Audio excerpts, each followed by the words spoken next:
Okay, good evening everyone. Welcome back again for another communal Dhamma session where we gather together not only to practice together but to discuss the Dhamma.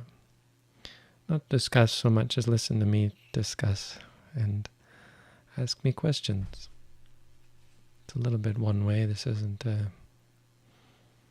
medium doesn't allow for too much community, but that's kind of on purpose. The idea here is to streamline the dissemination of the Dhamma, to allow for people who have questions, important questions about their practice, to get answers from someone who has been asked a lot of questions. So you got me. I'm here to answer your questions. The way this works, we don't have video. That's on purpose. Kind of shying away from displaying myself because this isn't about me. If you came here hoping to find me, well, got news for you. You've come here to find yourself. Not your self, but yourself. Who are you? You're not here to learn about who I am. If that's what you came to learn, you better just turn right back. Well, no, you better just adjust your expectations because you're here for yourself. You maybe didn't know it. You thought you were coming to learn from me, but you're actually coming to learn from yourself. I'm here to help you learn from yourself. That's it.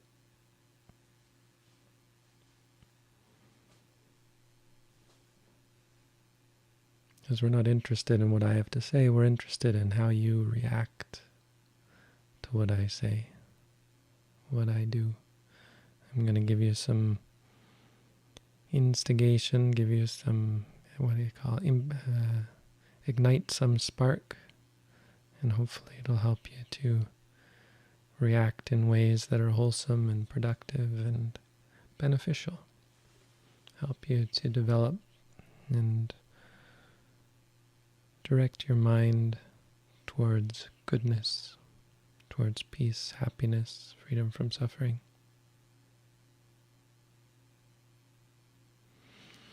So the way it works, no video. Close your eyes. You see, you're not even supposed to have your eyes open. Keep your eyes closed. This first part, we can chat a little bit, so you don't have to close your eyes yet. Say what you want in chat. Say hello. I'll say hello. Hello, everyone. Bless Buddha, Buddha bless. Those are two different things, you know. But I guess we can wish for the Buddha to be blessed. I don't know. We can wish for the Buddha to bless us. You might ask yourself, you might ask me, you might doubt about this and question and say, how can the Buddha bless us? The Buddha has passed away a long time ago. It would be wrong of you to think that the Buddha was around to hear your prayers, your beseeching for blessings, your request, please Buddha bless me. It would be wrong to think that he could somehow respond and say, here, receive my blessing. That would be wrong. Misguided. Doesn't mean that the Buddha can't bless us. That doesn't mean that the Buddha isn't around. In fact, the Buddha is around. The Buddha has three bodies. He has Rupakaya, Namakaya, and Dhammakaya. These are the three bodies of the Buddha. The Namakaya is the mind of the Buddha. So the Buddha was countless lifetimes as a bodhisattva and then finally became enlightened, and at the moment of enlightenment there arose the Namakaya. The body of the Buddha that was actually not the body but the mind. Kaya means body, but it also means just a collection or an organization, an entity. Now, the entity of the Buddha, which was his mind. His mind that was so pure and perfect that he was able to really just know anything. Any question he put or someone put to him, he had an answer for it. He was perfect, they say. If you read the text, it seems suspiciously like perfection in many cases. Not that any of us would be able to verify, because we're not perfect, but we can look and we can say, oh, that seems pretty perfect, or pretty exceptional anyway. That was the Namakaya. Now, when the Buddha passed away, what we call parinibbana, after 45 years of teaching, from 35 years as a prince, becoming enlightened 45 years later, passing away, the body body dissolving, or the dissolution of the body. Then the Namakaya of the Buddha, you can't really say it was no more, but certainly unreachable, and in no form that any of us would recognize or be able to tap into. You can't do some kind of seance and reach the Buddha and have the Buddha become possessed by the Buddha, or have the Buddha talk to you from beyond the grave. The Namakaya of the Buddha is unreachable. So there's no interacting there. There is still the Rupakaya, because they say that there are pieces of the Buddha's bone in India, some in Sri Lanka, some they say in Thailand. I don't know whether any of them are real.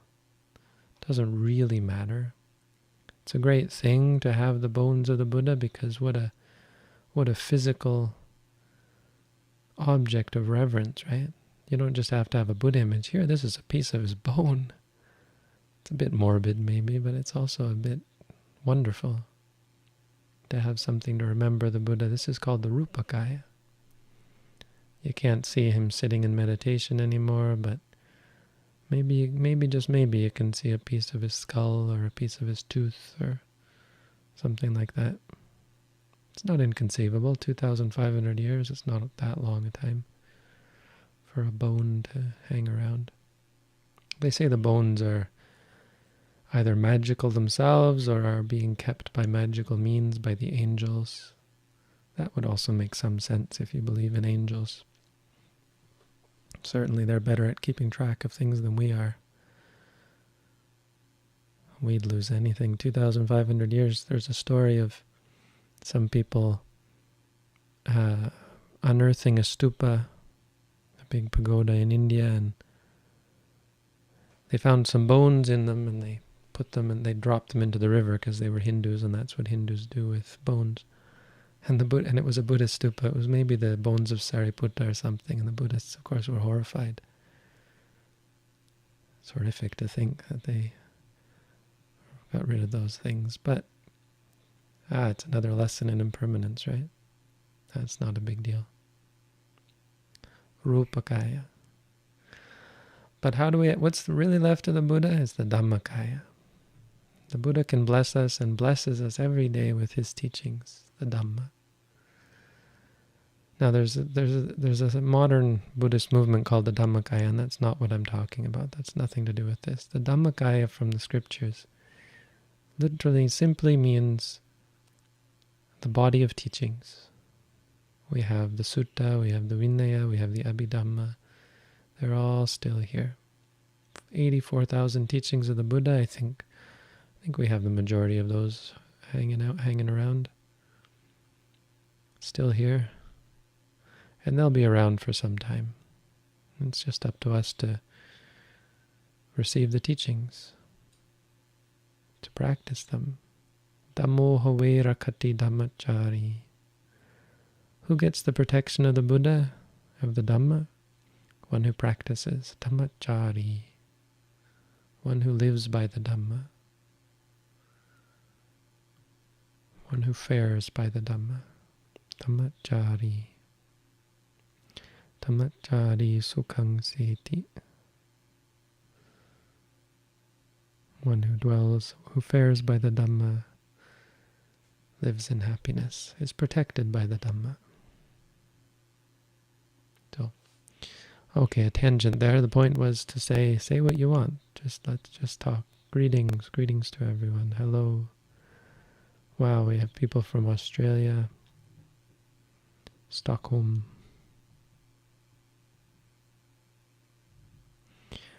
But there will come a time where I say stop. I say, okay, fun's over. Then you have to close your eyes. You have to close your eyes and stop chatting, because I'm going to instruct Shraddha. The person with me today is Shraddha. She's back. I don't know for how long, but she's here tonight. And she will be asking the questions, so I'll tell. And she's also our moderator. I was thinking that we should get another moderator. It's too much work for one person, really. I'm sure we have volunteers who could help to moderate. And then it'll be anything that's not a question in chat, we're going to delete it. Anything posted after that point. It's coming up soon. I'm going to say it in a moment here, but I just want to warn you, because at that point it becomes too chaotic, and we're not allowing answers to questions. So if someone asks a question, please don't try to answer it. And that's the point where everyone should have their eyes closed anyway. Unless you're asking a question, there should be no chatting, no responding. Please don't even say, oh, that was a good question, or that was a good answer, or boy, that answer was terrible, or something like that. None of that, please. We're just going to delete it all. No praise or blame. That's all just worldly stuff. Close your eyes. Let's start now. Close your eyes. Close Facebook. Close YouTube. Oh no, don't close YouTube. This is YouTube, right? Keep YouTube open, but close any other YouTube videos you might be watching. And we're going to start. So we're going to start right now. No more chat. If you have a question, open your eyes, type the question, and then just close your eyes. You don't need to wait for a response. It'll come or it won't come. That's part of the uncertainty of life. You don't know what's going to happen. But we're going to practice. If you're here and you haven't been indoctrinated, if you don't know, if you haven't read the booklet on how to meditate, you should probably do that first. Questions we're going to answer first are questions that really need an answer. Our question we ask, I've instructed Shraddha and Chris to ask, is an answer to this question really important for the person's progress and development towards peace, happiness, and freedom from suffering? If it's not, it doesn't fit the qualification. And we might answer it, but probably as a secondary response in the second part of the program. First and foremost, we're going to answer questions related to the practice that really need an answer. So, I'm ready to begin. Questions only from now on, please. And any questions people have already asked, of course, they're included. You don't have to ask them again. You're ready to go.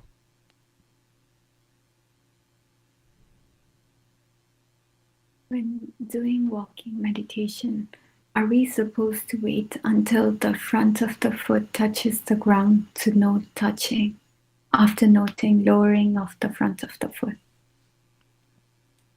Yes, touching is as you touch. Noting will always be the moment after, at least. Noting isn't some magical thing that you, like it's not like a gun where you're shooting something to try and hit a target. It's not like that. The noting is a reminder. Sati. Sati is about reminding. And so we're trying to evoke this sense of remembering things. Oh yeah, that's just that. part of it is just the process of evoking that mental note. In order to put a name on something, you have to know what it is, right? So just the process, before you even made the note, you've already evoked some really useful mind states, objective states of clarity and awareness. You wouldn't be able to note it otherwise. And then the noting itself is the reaffirmation, saying to yourself, no, that's not bad, that's not me good, that's not me, that's not mine. It is what it is. So yes, no touching as soon as you're aware that you're touching. It's just a reminder, that's all it is. It's a mantra, really. That's what a mantra does, is it focuses your attention on the experience, purifies your awareness. Any kind of mantra purifies in the sense of being focused. It's purified not in a judgmental sense, like, oh, you were impure before, but in the sense of filtering. It filters out all the noise.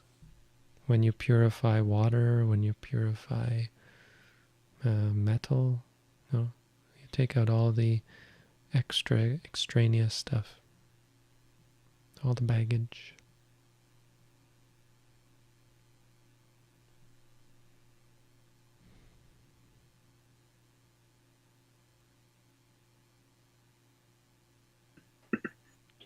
Can you meditate if there's noise around?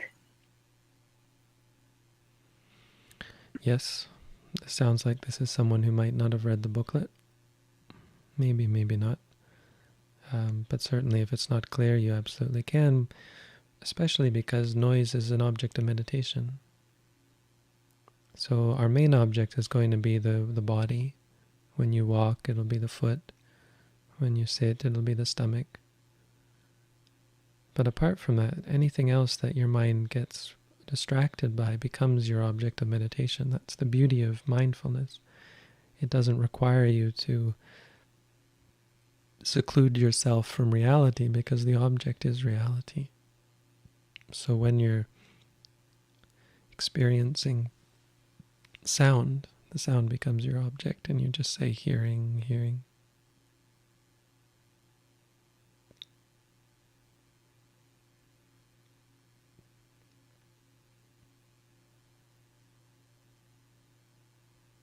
But if you haven't read the booklet, I recommend doing that.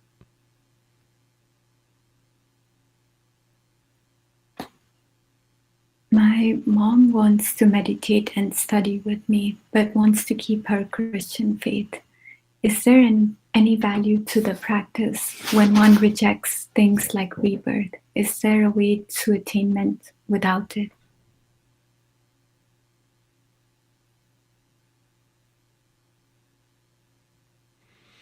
There's probably going to be a limit. I don't think you can expect someone who doesn't believe in, it's not so much about rebirth. No, if you reject rebirth, that's a bit of a problem. It's wrong view. But views are such a fluid thing, What really gets in the way and really prevents any kind of goodness is the dogmatic wrong views. Like, it really depends how entrenched the views are. And there are many people, even in the time of the Buddha, whose views changed, right? They had wrong view. There were many Brahmins in the time of the Buddha, but once they met the Buddha, they were able to compare the traditions, They could compare the Buddha with their own teachers, and there's just no comparison. Views are fluid, so it's not so much that it wouldn't be a categorical thing like Christians can't meditate. It's a question of that individual person.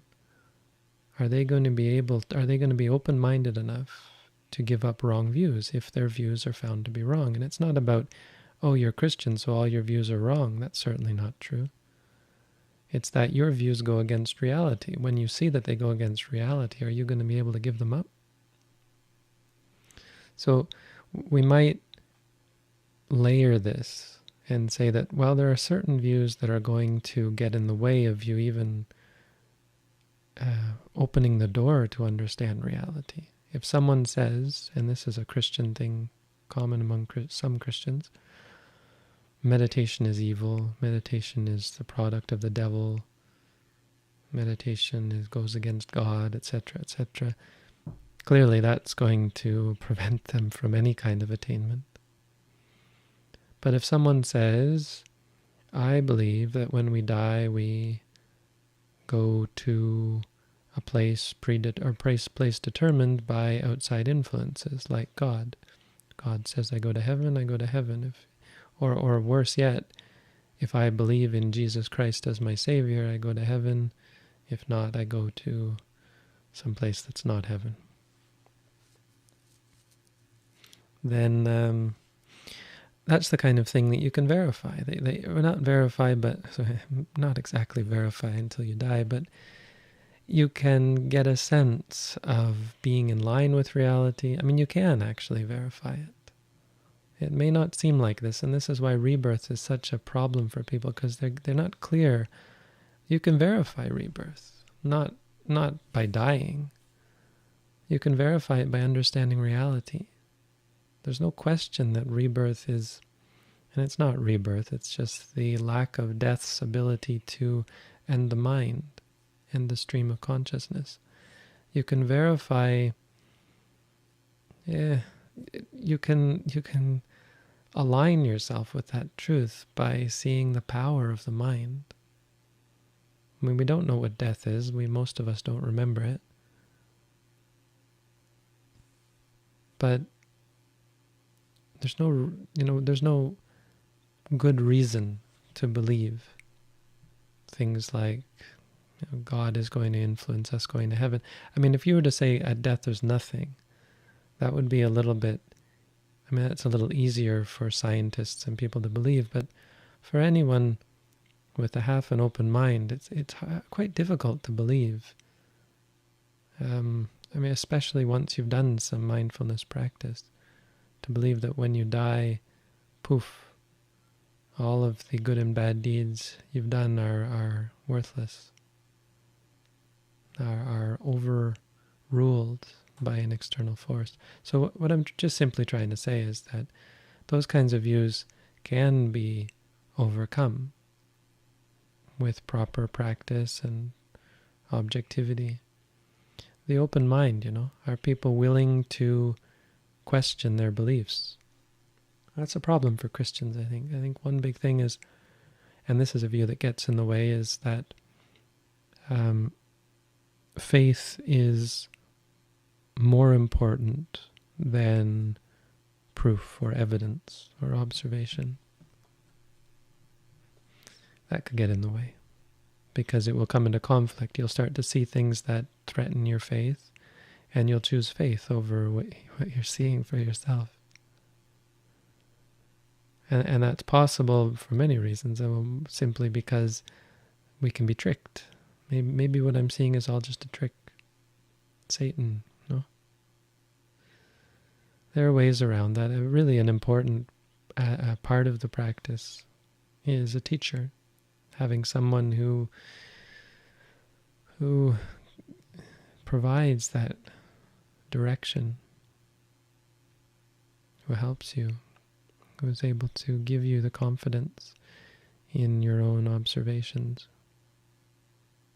and help you to see things in such a way as to provide that basis for confidence, because it's objective, because there is no capacity for you to be tricked. The things you can learn for yourself, and to see the difference between the things you can learn for yourself, because here's the thing, if what you experience could just be a trick of the devil, who's to say that all these things you've learned from Christianity aren't just a trick of the devil, for example, or any other rebuttal you could give to the things you experience for yourself could doubly be given to anything you've just read in a book or heard from your pastor, or so on and so on. And that's why we have to draw a line, or we do draw a line in Buddhism, between the things you can know for yourself and the things you can't. The things you can know for yourself are very, very few. But they're very important, and they're sufficient. If you know those things, and know the qualities of those things, the characteristics of those things for yourself, you don't need to know anything else. Everything else just falls into line. Those few things are things like seeing, hearing, smelling, tasting, feeling, thinking. They're your experiences and your reactions to experiences. You get angry at something. Nobody's tricking you into thinking you're angry. You're angry. You want something. It's not a trick. Yes, you can be tricked into thinking something's worth liking, worth wanting. You can be tricked into thinking something is something else, but when you want it, the wanting is real. When you see it, the seeing is real.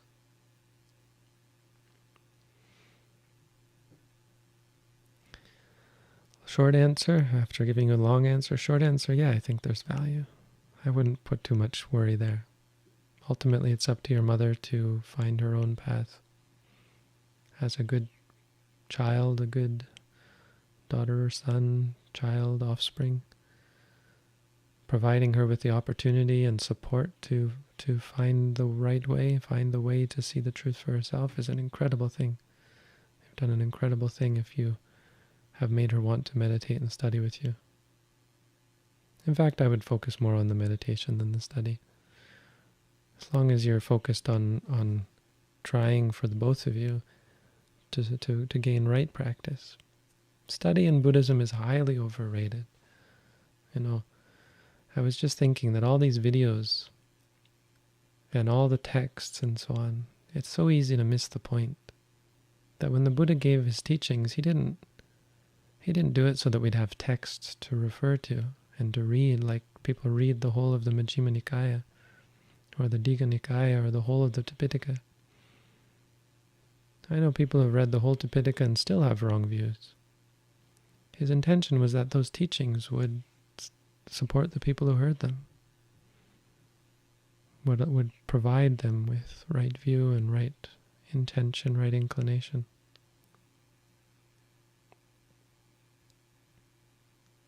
So focus on that. The truth has to come from within.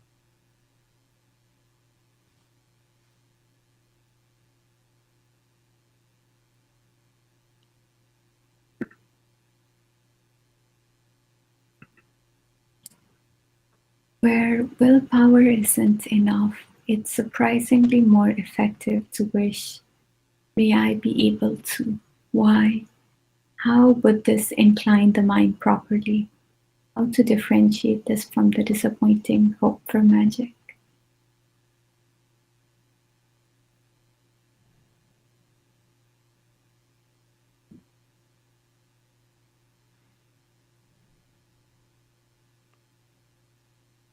I don't get it.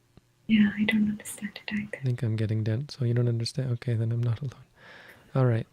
So I think there's some misunderstanding here about what we're all about, or not. There's a dissonance here between our path and maybe the person asking this.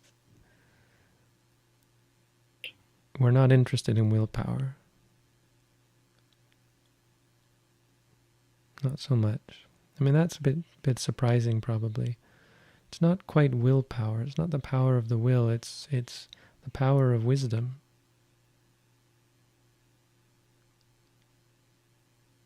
May I be able to. So the idea is like, may I be able to is not what we're working towards. We're trying to see clearly, and when you wish to see that clearly. How do Buddhists incline the mind properly? By trying to understand things like willpower, things like wishing, things like hope, disappointment. I think the core of your question here is how Buddhists, and should be, how Buddhists incline the mind properly. And the best thing I can say for that is, hey, read our booklet. My booklet, the booklet on, it's not mine. This booklet that passes on the teachings that were given to me and are given to all of us, that provide what we think is a way to understand the truth of the Buddhist teaching. If you read that booklet and you still have questions, come on back. If you want to do an at-home course, that's another good suggestion. Another suggestion anyway, you can decide whether it's a good one. We have this at-home course where you stay at home, do your practice, and we meet once a week. Shraddha has helpfully posted the links. They're also in the description, hopefully.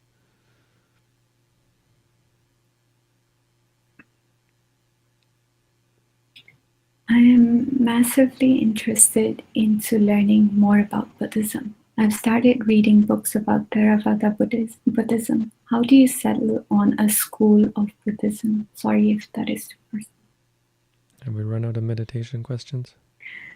Yeah, all the questions are, what does this one, but maybe a bit meditation related. The rest are not.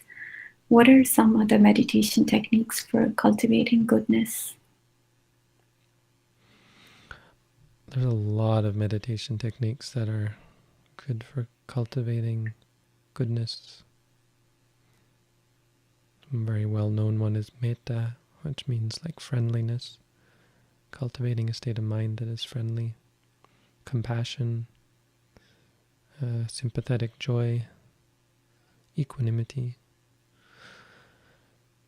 The foulness of the body, using that as an object. Death is a good one.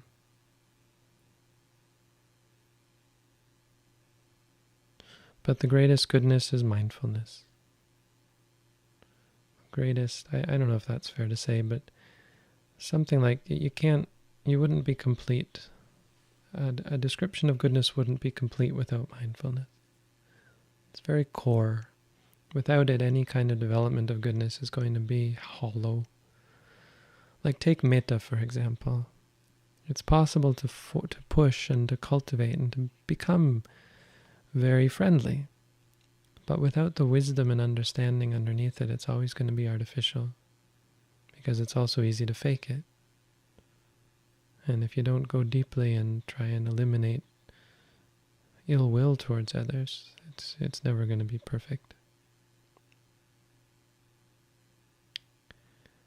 Same with so many of these, like the foulness of the body. Some monks practice that because they have problems with lust, and it's good for repressing temporarily, but it can backfire if that's all you do. Eventually, you just end up wanting to gorge without mindfulness.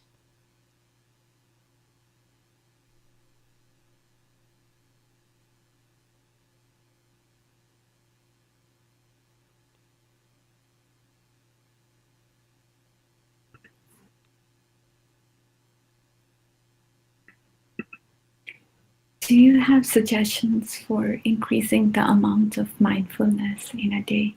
I can forget for long stretches of time. The greatest suggestion is go to a meditation center and just stay in your room.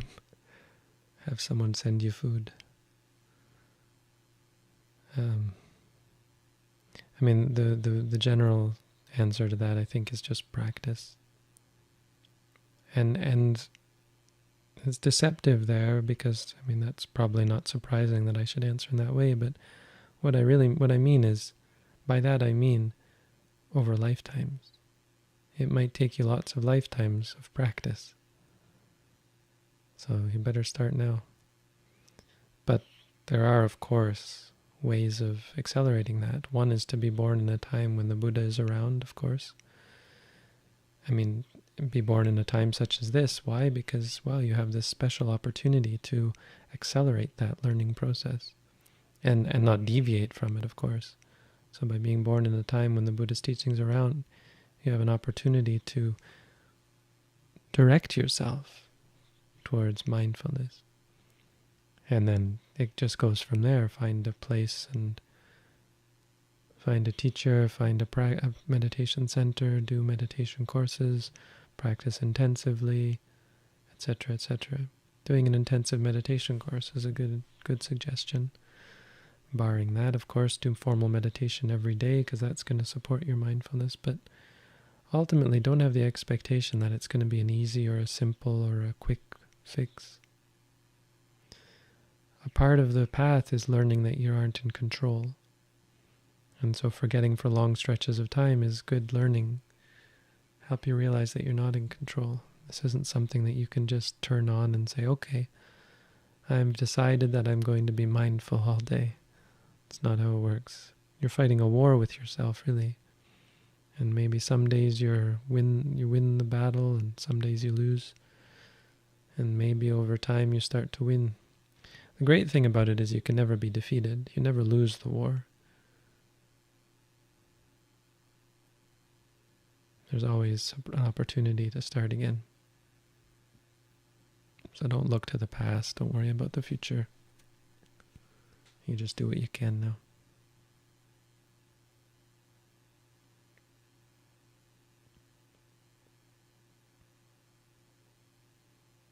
Surround yourself with good people. That's something maybe else. Surround yourself. It's another general one. Is just surround yourself with people who are also mindful. It's a good reminder for you.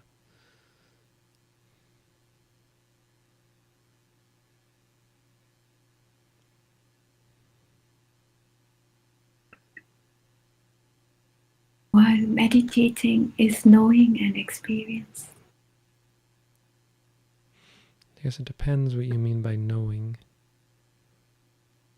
I mean, literally it is, but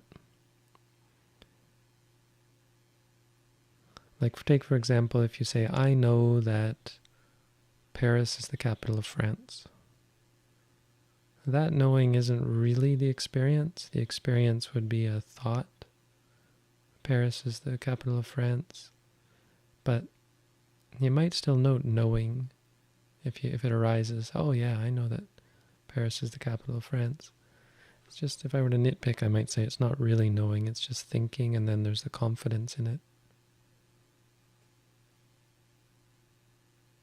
But yeah, generally speaking, knowing is an experience.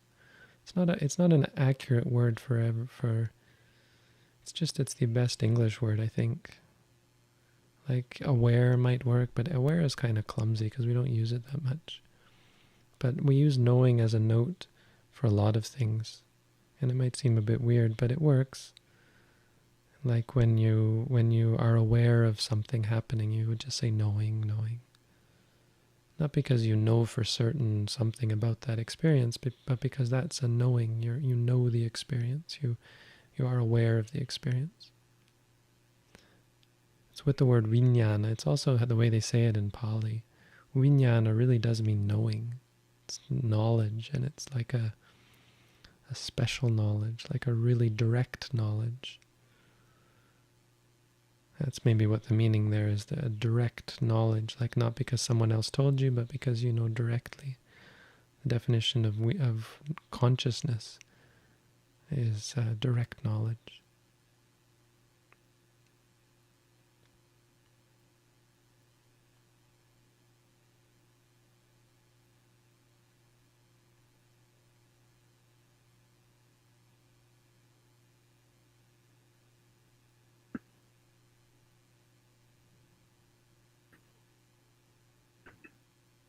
Could you please clarify whether the present moment is the goal or the means to the goal?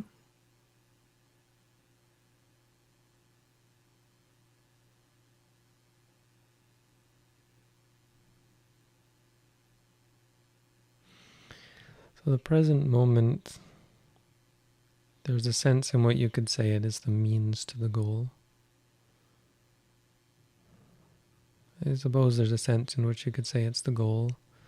But the best way to understand the present moment is the truth or the reality. And why so much emphasis is placed on the present moment is because any focus we put outside of it is a focus outside of reality. When you're focused on the past and you think, oh, this happened in the past, you're not really true. You're not really in reality. Because the truth is, that's happening right now. It's a thought, a memory, right? Memories happen in the present moment. So it's not even a goal, it's just what's real. So that we'd say it this way: the present moment is reality. Focusing on the present moment is the means to the goal. And the goal is to be in perfect touch with the present moment, to see the present moment perfectly clear. Because if you see one moment with perfect clarity, that's the moment that leads to enlightenment. It just takes one moment. And all we're doing really, in a technical sense, is building up to that one moment. Practically, it seems a lot more. We're doing a lot of work, cleaning the mind and so on, but all of that is technically only for that one moment. When we finally get it, and we have this kind of like an epiphany almost, but it's more like a cessation, a release, where the fire is quenched, suffering ceases.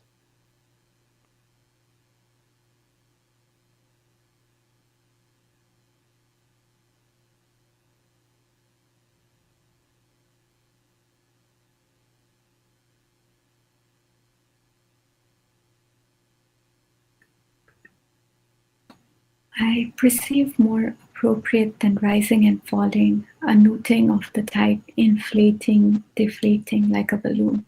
Is that appropriate? Why do we say rising if the belly goes forward? It's a very good question. It's a very important question. We say rising and falling because unfortunately those are the words in English that are used for that inflating and deflating motion of the body.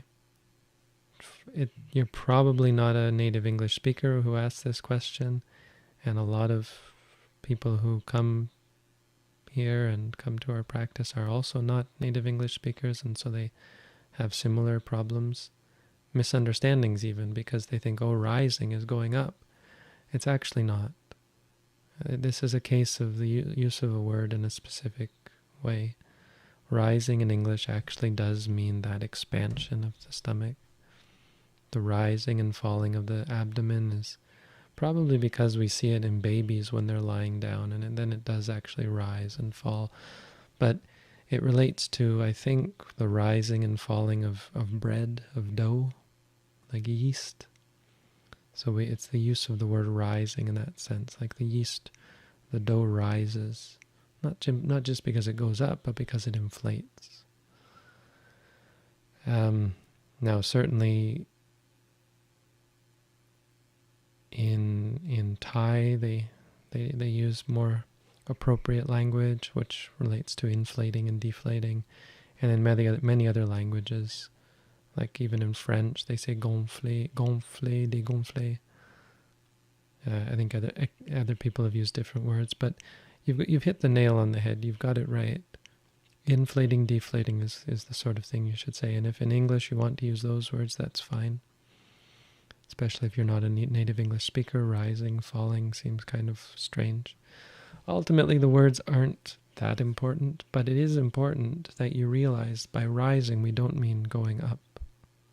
We mean something else. We mean inflating. Now, if you have another native language, you certainly should consider using that language. Don't try and use different languages or words because you think that's going to make it easier. It might temporarily, but in the long term, that's just creating this habit of trying to fix things, trying to make things easier, trying to tweak and make things better, and that's not wholesome. It's not helpful. Be content with words that are clear and simple and don't distract you from the experience, but rather bring you closer to the experience.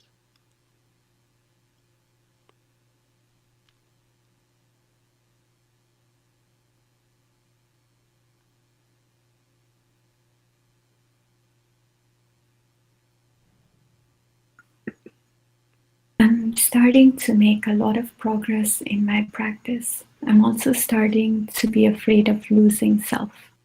It may sound childish, but it's a scary thought to not be able to go back and what it will feel like. My question to that is, any advice for that fear?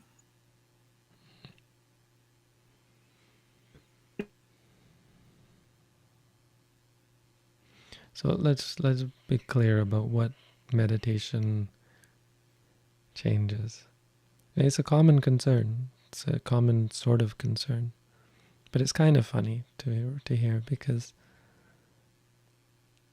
meditation doesn't take you somewhere you don't want to go.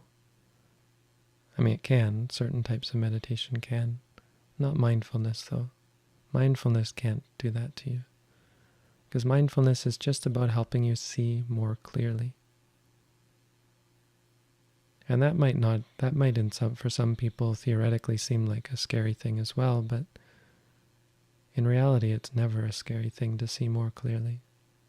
It's never harmful. It's never a problem. So the only things that you're going to get rid of are things that you clearly see without any intellectual or faith-based belief, that you clearly see are harmful for you, that you see for yourself, and not only see, but verify repeatedly, really. It takes a lot of repeated observation to get it through our dull and dusty lenses that things are good or bad for us. So you're going to have to see repeatedly until you have no doubt, until it becomes perfectly clear that certain ways of behaving, certain certain clingings are harmful to you, and then you'll let go of those. You'll never miss them. It would be impossible to miss them, because if you still miss them, it means you still don't see them clearly. You still don't see clearly that they're causing you suffering. That's the point. It's an intrinsic, or it's a deep-seated, it's a foundational understanding that these things are harmful and unbeneficial. These things are useless.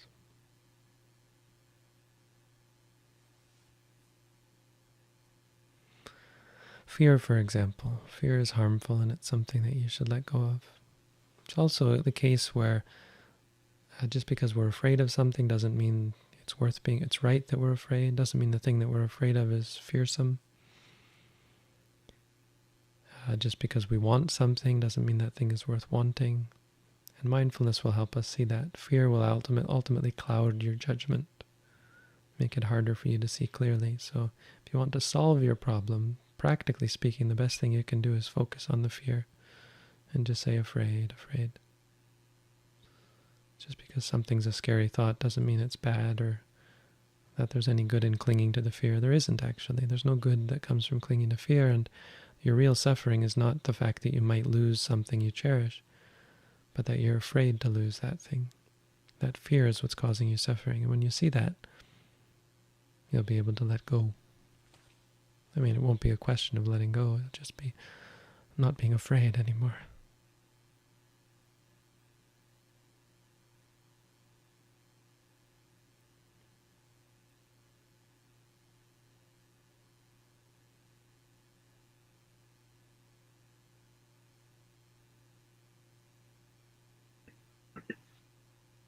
How to see clearly suffering in walking meditation.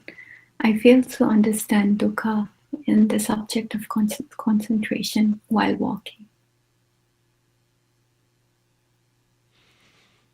How do you feel about that? How do you feel about failing to understand dukkha in the object of concentrating while walking? It's a kind of a smarmy answer, a question, but you can't help but see suffering in so many ways.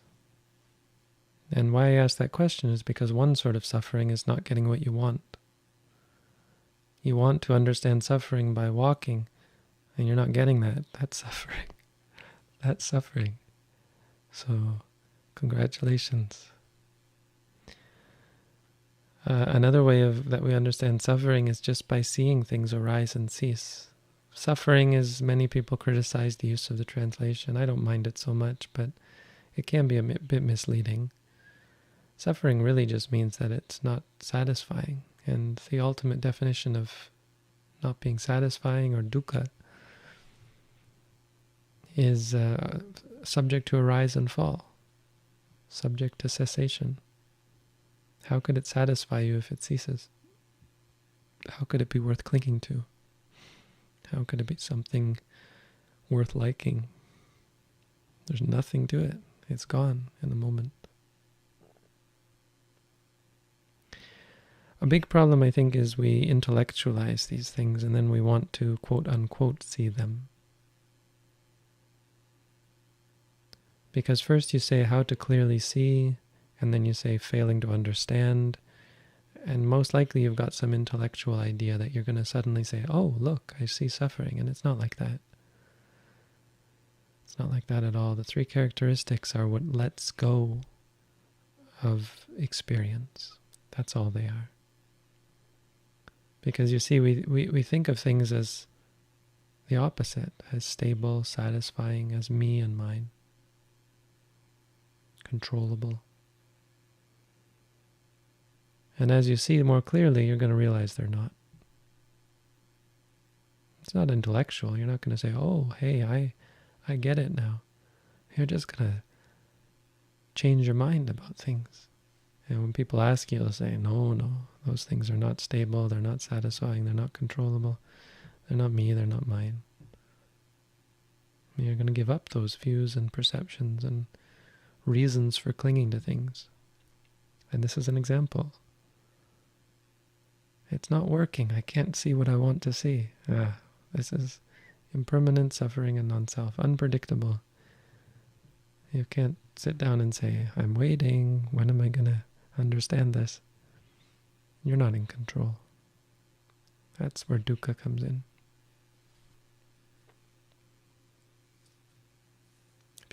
If you see that enough, enlightenment will follow.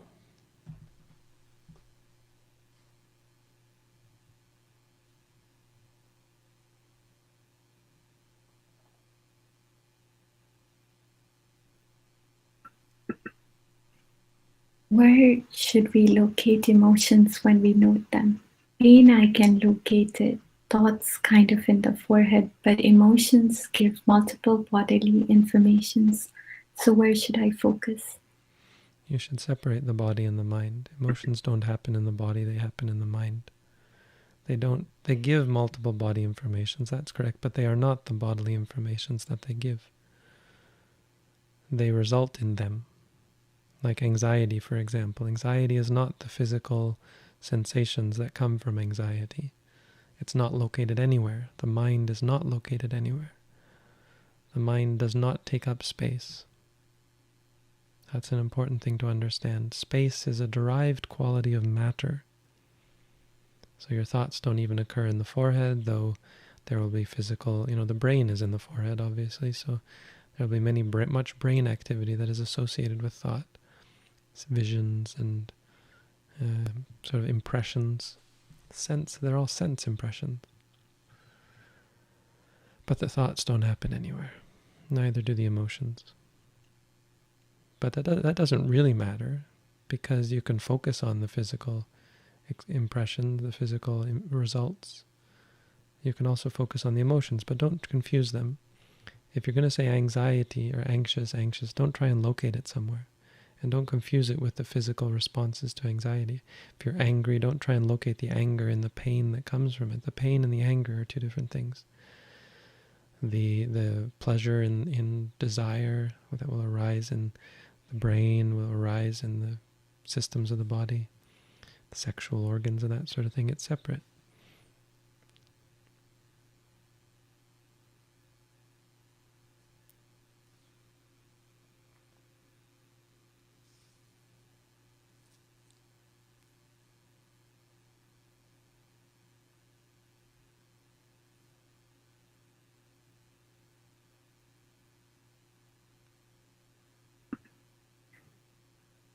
After years of practice, I still can't see for myself the religious parts of Buddhism as possible, while the teachings of mindfulness, no clinging, and love have rung true.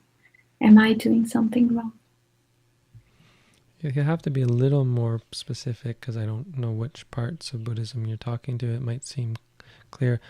I have a bit of a radical understanding of the word religion, and that's actually neither here nor there. But I want to talk about it. But first, I'll just say that religion is such a porous and diverse sort of nebulous concept that you could be referring to anything, and I don't really know what you're referring to when you say religious parts. If I ask you, what do you mean by religious? You might be hard-pressed to explain to me what you mean by religious, because most of us haven't thought about how nebulous the word is, and we take it for granted that we do know what it is, when in fact we've never actually thought about what the word means. Religion has just come to mean a whole host of things, and we have some fairly vague and often overly specific definitions, like relates to God or relates to the infinite or something. But when I say the word religious, I mean something that we take seriously, and that could be anything. It's something that we really take seriously, something that is intrinsic to our sense of value and worth and importance in the world. Not just important in the sense like if I do this, don't do this, I'll get fired, or if I do this, I'll get a raise, right? But important in terms of this is right for me to do. Oh, this is right for me to believe. This is important in an ultimate sense. And so mindfulness is a very religious thing. It might seem weird that I've given a definition to religion that, not the only one, but I wrote a paper on this a while back, and it's something that's important to me because it really clarifies this nebulous concept of religion if we understand it as that which people take seriously, like really seriously. It differentiates it from science because scientists can prove things and not take them seriously. Like you can prove that smoking causes cancer and still smoke. But if you believe that smoking is bad, like really bad, not just for your health, but like just not a good thing someone should do, then you probably won't smoke. Right? And more deeply religious than not smoking would be the idea that physical health is really an important part of life. Which I'm not really that's not a religious thing for me, but mindfulness is. People should be mindful. Really, it's just a very important thing. So that's religious. Someone who is mindful, is keen on mindfulness, should be religiously mindful. The problem, I think, is that we often associate with dogma, because often people take things so seriously without any kind of reason for taking them seriously. Like, I take seriously my belief in Jesus because otherwise I'm going to hell because I was told to, or because I was told to believe, or because I believe that believing is useful, or so on. And that can turn people off because I don't really get it. But we believe things, we're religious about things because they're important. No, because we see and understand the benefit to them. Same with not clinging. Not clinging is a very religious thing. It is a religious point of contention. Some people would say you should cling to certain things. Clinging is a cause for happiness, they would say. We're very religious about our belief in not clinging. Love is too nebulous, too fraught with problems, that word. But friendliness, yes, friendliness, absolutely. See, you've snuck in a definition. Okay, so I'm going to have to be more. I can't avoid this one now because you've given me some examples. 31 planes of existence, rebirth, the Buddha seeing the future. So things that are not. When you say religious, you mean unverifiable, based on faith. Based on faith. So these things aren't based on faith.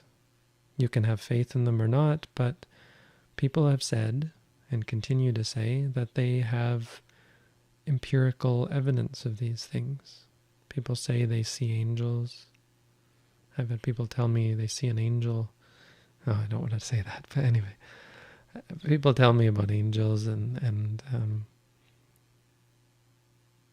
people talk about visiting other planes of existence. And some of them are maybe just crazy, but people say that. People talk about seeing the future. I had an experience where if I'm not just remembering incorrectly, I think I saw the future, and people have told me that sort of thing, where they've seen the future. Pretty weird, but doesn't mean it's not true. Rebirth, people remember their past lives. If you don't, here's your answer, is that you're not doing something wrong, and you don't have to believe them, because believing those things is not really a part of Buddhism. If you have the view that those things are wrong, that we aren't reborn, by that I mean the mind doesn't continue at death, it's not possible for the mind to continue at death, that could get in the way, certainly. If you believe that there's no such thing as angels, that can get in the way, not as badly. I think a big one is really having a strong, firm belief that when we die there's nothing. That really gets in your way. For some very obvious reasons. You won't have any sense of the urgency of becoming a better person, because what's the point? Okay, there's a point, but it's not a very strong one. Yeah, be a good person because, well, you want other people to be good to you. Okay, it's still not very strong. But be a good person because, yeah, there are consequences. You'll become a bad person if you don't. That's pretty compelling. But the compulsion is destroyed, is heavily limited if you believe that it doesn't mean anything when you die, and we're all just die and that's it. But if you believe you got to come back and be a terrible person in the next life as well, then that's a good enough reason not to be a terrible person. There's criticism. The criticism of that we often would get is, oh yeah, that's, fear-mongering, or all well and good, but doesn't provide any evidence. So I don't think I want to get into the sort of evidence that one might have. I've talked about it elsewhere if you want to look up some of my videos on rebirth and death. I think I've talked about it enough before. But I'm willing to talk about it later. The time is up now, so I'm not going to go into detail now. But just to reassure you, don't worry too much about those things. But maybe also don't take too seriously your years of practice, because it's not so much the years as it is the quality, right? You might find that practicing in a different way would clear up some of those things, those doubts and concerns, and help you understand the truth of the mind, that it doesn't usually end when we die, unfortunately. It's really unfortunately, because then you can just end and be done with it. But nope, you got to come back, mostly. And we're done. That was, are there any really important questions? There's one meditation-related question. Maybe quick. Really important? Okay, go for it. When I observe the rising and falling of the abdomen, I sometimes feel a tightness or contraction in the abdomen. During those times, should I shift to saying tightness? Yes. Shift to saying tightness. That's common, actually, especially in the beginning. Don't let that discourage you or prevent you from meditating. Just take that as your object. You can also note if you dislike it or frustrated or so on. I don't know if that's answered specifically, but there's also a frequently asked questions document on our website with the How to Meditate booklet that answers some questions like that. I don't know if it answers that one specifically, but it probably should. Okay, open again and say what you will. Talk again. Chat is open again. Everybody say sadhu. If you think it was good, if you don't think it was good, then don't say sadhu. Just go away. And try and be mindful about your disappointment, and I apologize if it was disappointing. But if you think it was good, we all say sadhu, because appreciating good things is good. So sadhu for all the good questions, and sadhu for everyone for coming and meditating. I was gone for 2 sessions, not for any particular reason. There were just things that came up on those days. Technical issues as well. But don't despair. If I'm not here one day, I may have died, so that's also a possibility. But if I didn't die, I'll be back later. But most importantly, prepare yourself so that you're not taken off guard when you die.